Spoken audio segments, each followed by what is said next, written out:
வணக்க மக்களே, எல்லாரும் எப்படி இருக்கீங்க? மற்றும் ஒரு வீடியோக்கு உங்கள் அன்போடு வரவேற்கிறேன். இன்னைக்கு இந்த வீடியோல நம்ம பார்க்க போறது புதுக்கோட்டை மாவட்டம் ஆலங்குடியை சேர்ந்த திரு 515 கணேசன்.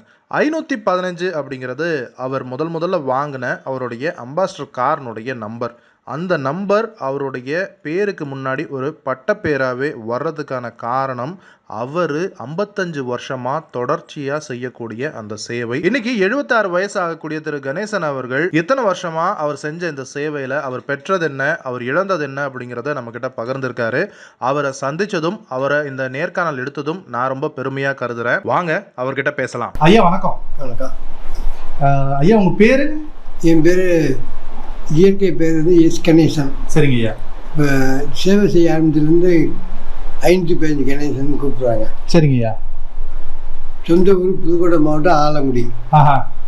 செட்டியார் வகுப்பு சேர்ந்தவங்க. சரிங்க. எனக்கு 5 பொண்ணு. ஆஹா. எந்த விதமான சொத்தும் கிடையாது. இந்த வீடு எங்கள் பிள்ளைய வாங்கி கட்டி கொடுத்தாங்க.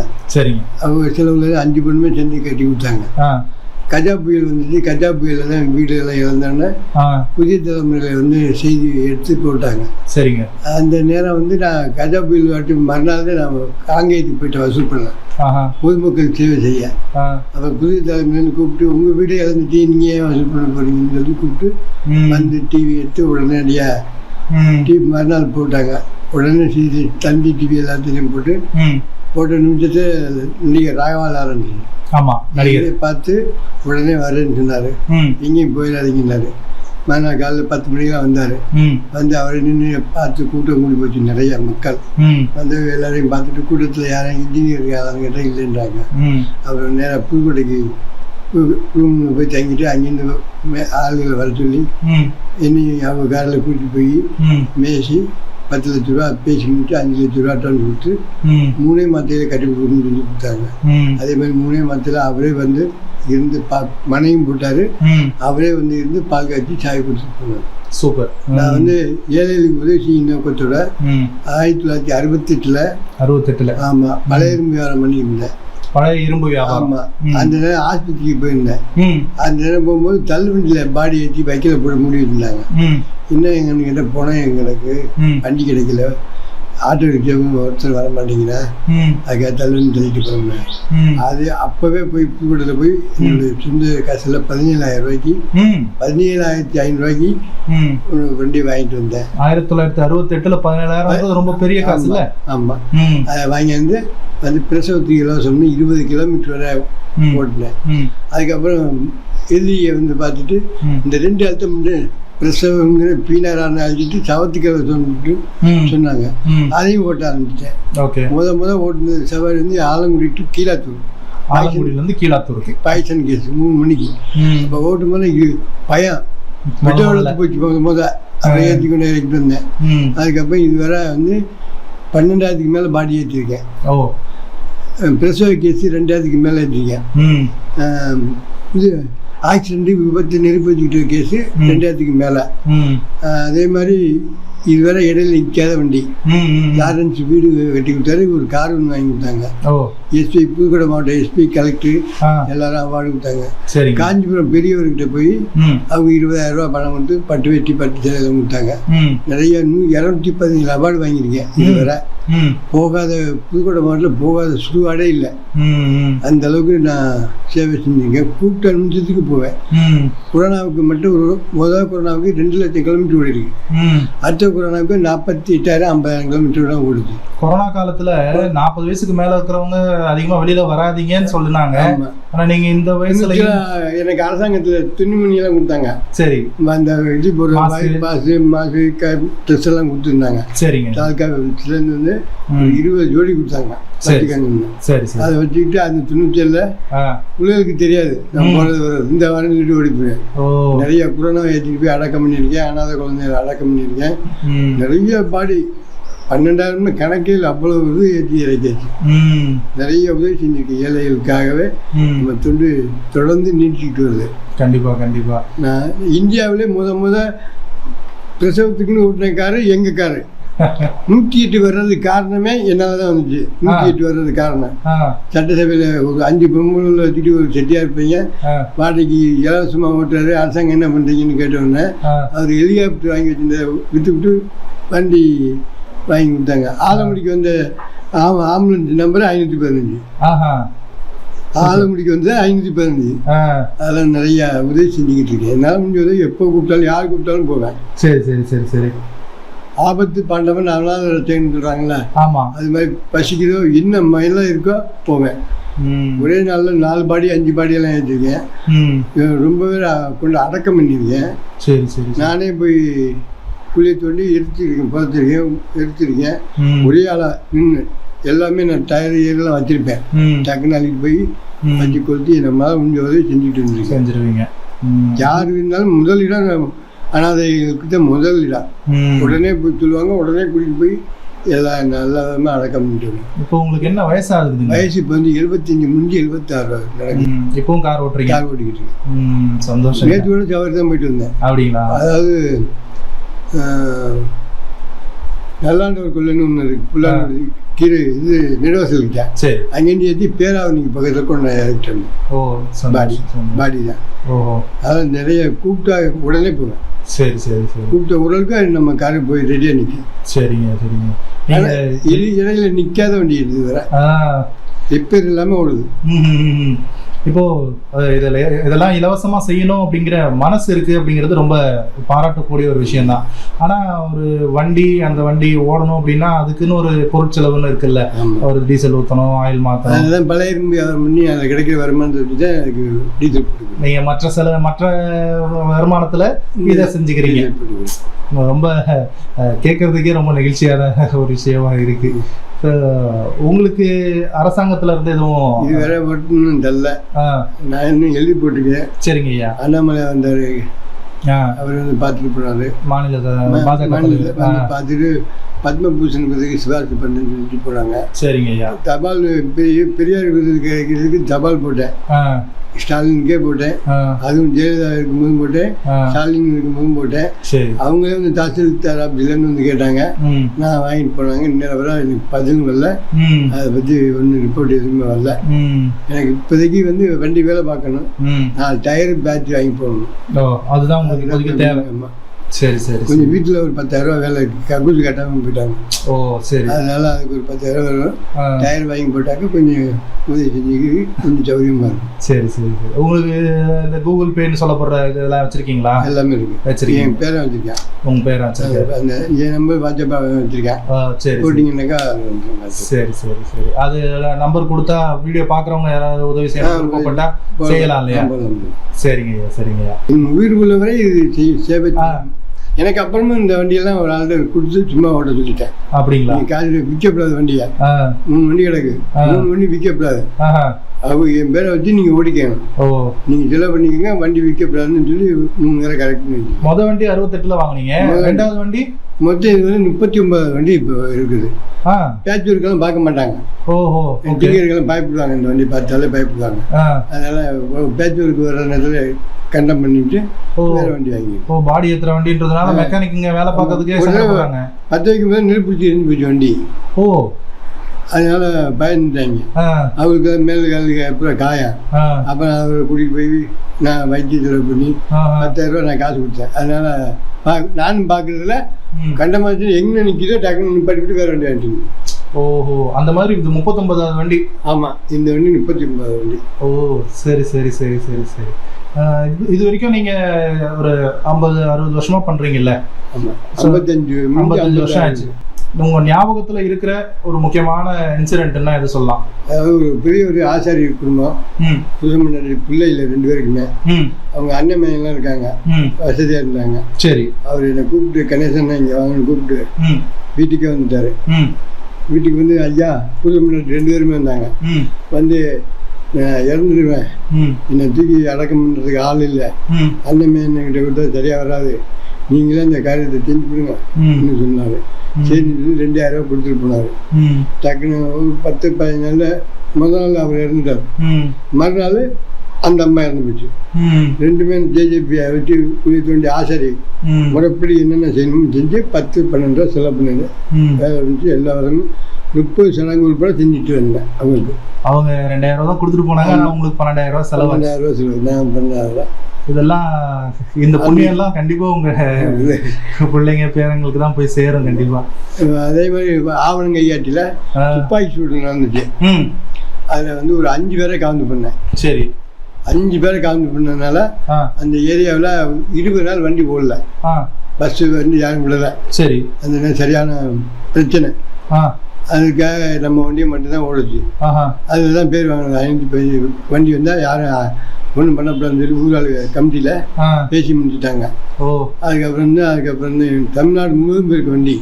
பாண்டிச்சேரி, இங்கிட்டு கன்னியாகுமரி, இங்கிட்டு சுசீந்திரம், இந்த பக்கம் வந்து எர்ணாகுளம், ஐயப்பன் கோயில், இந்த பக்கம் மைசூர், எல்லா ஊரும் போயிருக்கு வண்டி. இடையில நிற்கல. ஹார்ட் அட்டாக் ஆகி ஆவணங்கையில் ஒருத்தர் பாலக்கையா ஹார்ட் அட்டாக் இருந்தது. அவங்க வந்து வண்டியில் மட்டும் தூக்கி வச்சாங்க. ஆள் குண்டா இருந்தார். தூக்கி வச்சா வண்டி இங்கே கரெக்டாக 5:30 மணிக்கு எடுத்தேன். போயிட்டு வந்து நைட்டுக்கு கொண்டு போய் கொல்லத்தில் நிப்பாட்டி 2 வண்டியுமே ரிப்பேர் ஆகிடுச்சு. அவங்க வர இருந்து காலையில் 11 மணிக்கு தான் வந்தாங்க வேலை பார்த்துட்டு. அதுக்கப்புறம் அங்கேயே நிப்பாட்டிட்டு குளத்துலேருந்து கொச்சினில் கொண்டு போய் இறக்கி விட்டுட்டு செலவு பண்ணாங்க. நல்லா செலவு பண்ணி கொடுத்தாங்க. இறக்கி விட்டு காலை கையில் வந்து மறுநாள் காலையிலன்னா அப்படியே கன்னியாகுமரி வந்து சுற்றி பார்த்துட்டு அதுக்கப்புறம் இங்கே வந்தேன். அதே மாதிரி இந்த பக்கத்தில் கரும்புக்குள்ள ஒரு அம்மா இறந்து போட்டாங்க, சூசைட் பண்ணிக்கிட்டு. சரி. அதையும் நான் தூக்கிட்டு வந்து அடக்கம் பண்ணோன்னு அடையாளம் தெரிஞ்சிச்சு. அப்புறம் அவங்க வந்து மறுபடியும் தோண்டி கோழி ஒன்று வெட்டி போட்டு தோண்டி முதல்ல அடையாளம் தெரியலன்னு அடக்கம் பண்ணியாச்சு. அதுக்கப்புறம் அடையாளம் தெரியல சொந்தக்காரங்க நானே போய் குடி கொண்டு குழியை தோண்டி தூக்கி வச்சு யாரும் இறங்க மாட்டேன்ட்டேன். பேயாச்சு விடும் ஜாஜாச்சு 5,000 ரூபா தரேன்னா முடியாது, யாருமே இறங்க மாட்டேன்ட்டேன். அப்புறம் நானே வெட்டி தூக்கி வச்சு பட்டுக்கோட்டையில் கொண்டா இறக்கி விட்டுருக்காங்க. அதெல்லாம் உங்களுக்கு ஒன்றும் பயம் அதெல்லாம் ஒன்றும் ஒரு 10 பாட்டி ஏற்றும்போது பயமாக இருந்துச்சு. அதுக்கப்புறம் இல்லை எனக்கு நான் தண்ணியெல்லாம் போட்டு விட மாட்டேன். எப்போதுமே வண்டியில் போகும்போது தண்ணி போட மாட்டேன், குளிக்காமல் வண்டி எடுக்க மாட்டேன். ரொம்ப சுத்தமாக தெய்வங்கள் இருக்குது வண்டியில். அதனால சுத்தமாக போவேன், சுத்தமாக வருவேன். அதனால தெய்வத்தை நம்பிக்கையில் ஓடிக்கிட்டு இருக்கு. கண்டிப்பாக சிகரெட் மட்டும் முத்தப்பேன். இது இருந்தாக்க பேய் பிசாசு வராது. அப்படியா? ஆமாம். எலுமிச்சம் கூட நான் வைக்க மாட்டேன். சிகரெட்டு மட்டும் வண்டி எடுக்கும்போது 10 வச்சுக்கிட்டு போகிக்கிட்டே போகும் பாடி இருக்கிற வர. அப்படியா? அதில் அதான் எனக்கு ஒரு கெட்ட பழக்கம். வேற எந்த பழக்கமும் இல்லை. உங்க குடும்பத்துல என்ன சொன்னாங்க ஃபர்ஸ்ட் நீங்க செய்யும்போது? முதல்ல செய்யும்போது எல்லாரும் கேவலமாக நினைச்சாங்க. கேவலமாக நினைச்சதுக்கு அப்புறம் அப்படிப்படி எங்கள் ஆட்சி ஒன்றும் சொல்லலை, பிள்ளைல ஒன்றும் சொல்லலை. அப்புறம் வந்து இந்த டாக்டர் பட்டம் வாங்கினோம் பார்த்தீங்களா, அதுக்கப்புறம் வந்து எனக்கு மரியாதையே கூட. ஐயா வாங்க, ஐயா வாங்க, வாங்க வாங்க, எல்லாருக்கும் நீங்கள் 10 ஆண்டு வாங்கன்னு சொல்லி எல்லாரும் வாழ்த்துனாங்க. அதுக்கப்புறம் எங்கே போனாலும் இப்போ காப்பி குடிச்சாக்க டீ குடிச்சாக்க காசு வாங்க மாட்டேங்கிறாங்க. புதுக்கோட்டையிலேருந்து திருச்சி போனாலும் சரி, விழுப்புரம் போனாலும் சரி, எங்கே பாண்டிச்சேரி போனாலும் சரி காசு வாங்க மாட்டேங்கிறாங்க. டோல்கேட் பூரா ஃப்ரீ. நம்ம டோல்கேட் பூரா ஃப்ரீ, எங்கே வேணாலும் போகலாம். அதே மாதிரி டீசல் இல்லைன்னாக்க எல்லா புதுக்கோட்டை மாவட்ட எல்லா பங்களையும் சொல்லி போட்டு விட்டுருவாங்க. நான் வந்தாலும் பேமெண்ட் பண்ணி விட்டுருவேன். அந்த மாதிரி எல்லாம் நிறைய செஞ்சுருக்காங்க. நிறைய சின்ன சின்ன உதவிகள் செய்கிறாங்க. நிறைய பேர் செஞ்சுருக்காங்க. கஜா புயல வந்து நிறைய பேர் உதவி செஞ்சாங்க. சரவணா ஸ்டோர்லேருந்து எனக்கு வந்து 10 மூட்டை அரிசி 20 மூட்டை அரிசி கொடுத்தாங்க. பொதுவில் நிறைய பேர் கொண்டாந்து கொடுத்தாங்க. அதை பூரா ஒரு 20 மூட்டை தேவைப்படுற மட்டும் வச்சுக்கிட்டு ஒரு 20 மூட்டை நம்ம வண்டியில ஏற்றிட்டு போய் அனாதை குழந்தைகளுக்கு கூட கொடுத்தேன். ட்ரெஸ்ஸு, எண்ணெய், சோப்பு, உப்பு, பவுட்ரு எல்லாம் கொடுத்தாங்க. அதை கொண்டு அனாதை குழந்தைகளுக்கு கொண்ட கீரனூர் பக்கத்தில் கொண்டு கொடுத்துருந்தேன். எங்கள் வண்டியில் சொந்த தொழில். அதை ஏன் வேஸ்ட் பண்ணணும், விற்கக்கூடாது, ஏன் வேஸ்ட் பண்ணணும்னு சொல்லி அனாதை குழந்தைகளுக்கு அவங்க சொல்லி அவங்களே எனக்கு அவார்டு கொடுத்தாங்க. அந்த மாதிரிலாம் செஞ்சுருக்கேன். போகாத சுடுகாடு இல்லை புதுக்கோட்டை மாவட்டத்தில், போகாத கோயிலும் இல்லை, செய்யாத இந்த இது வந்து நான் என்னோட கடமை மாதிரி செஞ்சேன். பிறந்துட்டான் ஒரு வாழ்ந்து காமிக்கணுங்கிறதுக்காக எல்லாரும் வெறுப்பு என்னத்தை பேசினாலும் சரி வெறுப்பு. நான் இந்த காலை வாங்கி இந்த காலை விட்டுருவேன். ஏதாவது எதிர்நீச்சல் போட்டு ஜெயிச்சு இப்போ டாக்டர் பட்டம் வாங்கி இப்போ அவார்டு வாங்க எல்லாருக்கும் இப்போ ஆலங்குடிக்கு பெருமையாக போச்சு இந்த வண்டி. இப்போ எல்லாருமே வந்தாக்க வண்டி தொட்டு கும்பிட்டுட்டு போகிறாங்க. இந்த வண்டியை பார்த்தாலும் பயப்படுவாங்க. உண்மைதான். இப்போ கடவுளே இந்த 5 பையா ஐயா நல்லா இருக்கணும்னு சொல்லி வேண்டி வரைக்கும் எல்லாரும் எங்கே போனாலும் இந்த வண்டிக்கு செல்வாக்கு. கண்டிப்பா உங்களை பார்க்கணுன்னே தான் இவ்வளவு தூரம் வந்தேன். கண்டிப்பா இப்படிப்பட்ட ஒரு மனிதர் இருக்காருன்னு நான் கேள்விப்பட்ட உடனே, நான் சமீபத்துல தான் கேள்விப்பட்ட உடனே கண்டிப்பா அவரை பார்க்கணும் அப்படின்னு தான் வழியை கிளம்பி வந்தேன். ரொம்ப சந்தோஷம் உங்களை பார்த்ததுல, ரொம்ப பெருமையாகவும் இருக்கு. அண்ட் வாழ்க்கையை வாழ்றதுக்குள்ள ஏதோ ஒரு அர்த்தம் இருக்கணும் அப்படின்னு நீங்க சொல்லும்போது கேட்கறதுக்கு ரொம்ப புல்லரிக்குது. உங்களுக்கு மற்ற தேவைகள், உங்க ஃபேமிலிக்கு, உங்க வீட்டம்மாவுக்கு அந்த மாதிரி அவங்க எல்லாம் நிறைவா இருக்காங்களா? எல்லாம் இருக்கு, அதெல்லாம் ஒன்றும் குறை இல்லை. உங்க நமக்கு தான் எந்த சொத்து இல்லை, இதை வச்சுதான் இரும்பி ஆகிறத வச்சு இந்த வச்சு ஓடிக்கிட்டு இருக்கு. இப்போ நமக்கு எவன் தெரிஞ்சு டயரு பேட்டரி வாங்கி போனால சரி சரி சரி சில்லறை பார்த்தாச்சுன்னா பேட்ச் ஒர்க் பார்த்தாச்சுன்னா இன்னும் 2 வருஷம் ஓட்டலாம். உங்க பிள்ளைங்களுக்குலாம் கல்யாணம் பண்ணி எல்லா பிள்ளைங்களும் கட்டி கொடுத்துட்டேன். எல்லாருக்கும் 2 பிள்ளைகள் இருக்கு, எல்லாம் படிக்க வச்சுட்டேன். எல்லா பொம்பளை பிள்ளைகளும் கார் ஓட்டுறேன். 5 பொம்பளை பிள்ளைகளுமே கார் ஓட்டுங்க. ஆலங்குடிக்குள்ள முதல்ல கார் ஓட்டுனது எங்க பொண்ணு. ஓ சூப்பர். எங்க பொண்ணு 20 வருஷத்துக்கு முன்னாடியே கார் ஓட்டிருக்கேன் மக. அதே மாதிரி டிவிஎஸ் 50 ஓட்டுனது எங்க பொண்ணு ஆலங்குடிக்குள்ள. முதல் பொம்பளை பிள்ளைன்னு ஓட்டுனது எங்க பொண்ணு தான். அதே மாதிரி சைக்கிள் ஓட்டுனது எங்க பிள்ளை தான். ரொம்ப முற்போக்கான ஆளா இருந்திருக்கீங்க அந்த காலத்திலேயே. இப்பவே நிறைய பேர் கார் ஓட்டுறது இல்ல. 1968 நீங்க இந்த கார் வாங்குறதுக்கு முன்னாடி உங்களுக்கு கார் ஓட்ட தெரியுமா? ஓட்டுது, நான் வண்டி வாங்கிட்டேன், கத்துக்கிட்டேன். இல்ல உங்க வண்டி வாங்கிட்டு வரும்போது நான் ஓட்ட, நான் முன்னாடி வண்டியில கிளிசல் மாதிரி ஓட்டிக்கிட்டு இருந்தேன். சரி சரி சரி. எப்படி கியர் போடுறது எப்படி போறதுன்னு தெரிஞ்சுக்கிட்டு ஓட்டிக்கிட்டு இருந்தேன். சரி சரி. அப்புறம் திடீர்னு என்ன வந்தோடனே தான் போய் காரை வாங்கிட்டு புதுக்கோட்டையில. சரி சரி. 10 மணிக்கு பார்த்தேன், 11 மணிக்கு போய் வண்டியை போய் வேலை பேசினேன். 11:45 அதே கொப்பரக்கோட்டை கோயிலில் வந்து சாமி கும்பிட்டு வண்டி எடுத்துக்கிட்டு இருந்தேன். ஓ சூப்பர். அதை நம்ம நினைச்சதை செஞ்சிருவேன். யாரு வெட்கப்பட்டாலும் யாரு சொன்னாலும் கேட்க மாட்டேன். கஜா புயல்ல ரொம்ப பேருக்கு உதவி பண்ணிட்டேன். கொரோனாவுக்கு முத நானே வசூல் பண்ணி கொண்டு விட்டேன். 3 ஓடு அரிசி, தண்ணி, பழங்கள். அதேமாதிரி கேரளா வெள்ளத்துக்கு கொண்டு கொடுத்தேன். அதேமாதிரி கடலூர் வெள்ளத்துக்கு எல்லாம் ட்ரெஸ் எல்லாம் புது புது ட்ரெஸ்ஸாக கொடுத்தேன். 7 கிராமத்துக்கு கொண்டு கொடுத்தேன். 7 கிராமத்துலேயும் அங்கே ரெட் கிராஸ் மூலியமா அவங்க கலெக்ட் பண்ணி கொடுத்தாங்க. கொடுத்துட்டு நான் கூட்டி போய் எல்லாம் எடுத்து கொடுத்துட்டு வந்தீங்க. அதே மாதிரி மெட்ராஸ் வெள்ளத்துக்கு கொடுத்தேன். இந்த எல்லா நிவாரணத்துக்கும் பண்ணிட்டேன். கஜா புயல், கொரோனா, அந்த இந்த இது எல்லா சுனாமி நிறைய பேருக்கு எல்லாத்துக்குமே பண்ணிருக்கீங்க. நீலகிரிக்கு இது பண்ணி கொண்டு வந்துட்டேன் மலை மக்களுக்கு. அது ரொம்ப அப்துல் கலாம் அறக்கட்டளை மூலியமா வந்து அவங்க கூட்டிகிட்டு போனாங்க. சரி சரி. அவங்க மூலியமா அங்கேயும் கொண்டு போட்டுட்டாங்க. சரி சரி. அதுதான் எனக்கு ரொம்ப சிரமமாக போச்சு. ரோடு போகிறதுக்கு வண்டி போகக்குள்ள பைக்கு வண்டி 1.5 டன் இருந்துச்சு ஜாமா. அது எப்படி ஏற்றுனா அப்புறம் அங்கேருந்து அப்துல் கலாம்லேருந்து அறக்கட்டளையிலேருந்து ஒரு லாரி எடுத்துருந்தாங்க. அப்படியே வண்டி எல்லாத்தையும் ஜாம் பண்ணி வச்சுட்டு அந்த ஊரில் கொண்டு கொடுத்துட்டாங்க. ரொம்ப சந்தோஷம். சரி. அவங்க அரிசியெல்லாம் வாங்க மாட்டேன்ட்டாங்க. அரிசியெல்லாம் வாங்க மாட்டேன்ட்டாங்க. வாங்கி என்ன அரிசி எங்களுக்கு வேண்டாம்னு. அப்புறம் அங்கே உள்ள கூப்பு கிராமம் இருக்குல்ல, அவங்களுக்கு வச்சு கொண்டு விட்டு ட்ரெஸ்ஸு, பால் பவுட்ரு அதில் கொண்டு கொடுத்துட்டாங்க. வாங்கிட்டாங்க, எல்லாம் சந்தோஷமாக வாங்கிட்டாங்க. சரி சரி. இல்லை சட்டை போடுறதுக்கு அவங்களுக்கு வேட்டியெல்லாம் இது கட்டியிருந்தாங்க. இலை வச்சு கட்டிக்கிட்டு எல்லாம் அடிச்சுட்டு போயிடுச்சு. சரி சரி. சரிங்க, உங்களை பார்த்தது, உங்ககிட்ட பேசினது ரொம்ப சந்தோஷம். நீங்கள் இந்த வீடியோ பதிவு கொடுத்ததுக்கும் எங்கள் சார்பாக, மோட்டர்மலை சார்பாக வாழ்த்துக்கள். அண்ட் உங்கள் பணி தொடர்ச்சியாக நீங்கள் செய்யணும், உங்கள் பணி சிறக்க வாழ்த்துக்கள். உங்களுக்கு என்ன வேணும் அப்படின்னு கேட்டப்போ சில பேர்கிட்ட என்ன வேணும்னு கேட்டால் எனக்கு இது வேணும் அது வேணும் அப்படின்னு கேட்பாங்க. ஆனால் நீங்கள் செய்கிற இந்த பணியை தொடர்ச்சியாக செய்யறதுக்காக, அந்த வண்டி ஓட்டத்துக்காக டயரும் பேட்டரியும் இருந்தால் போதும்னு நீங்கள் சொல்லும்போதே ரொம்ப நெகிழ்ச்சியாக இருந்துச்சு. உங்களை சந்திச்சது ரொம்ப மகிழ்ச்சிங்க ஐயா. ரொம்ப நன்றி. ஐயா கிட்ட பேசிட்டு வீடியோ எடுத்து முடிச்சதுக்கு அப்புறமா என்னுடைய குடும்பத்தை பத்தி விசாரிச்சாரு. கையோட அவருடைய பூஜை ரூம்குள்ள கூட்டிட்டு போய் எனக்கும் விபூதி பூசி விட்டு என் வீட்டுல இருக்கிறவங்களுக்கும் கொண்டு போய் பூசி விடுங்க அப்படின்னு பேப்பர்ல மடிச்சும் கொடுத்தாரு. அவருடைய இந்த செய்கைக்கு நன்றி சொல்ல என்கிட்ட வார்த்தை இல்ல. அவருடைய அன்புக்கும் ஆசீர்வாதத்துக்கும் தலைவணங்குறேன்.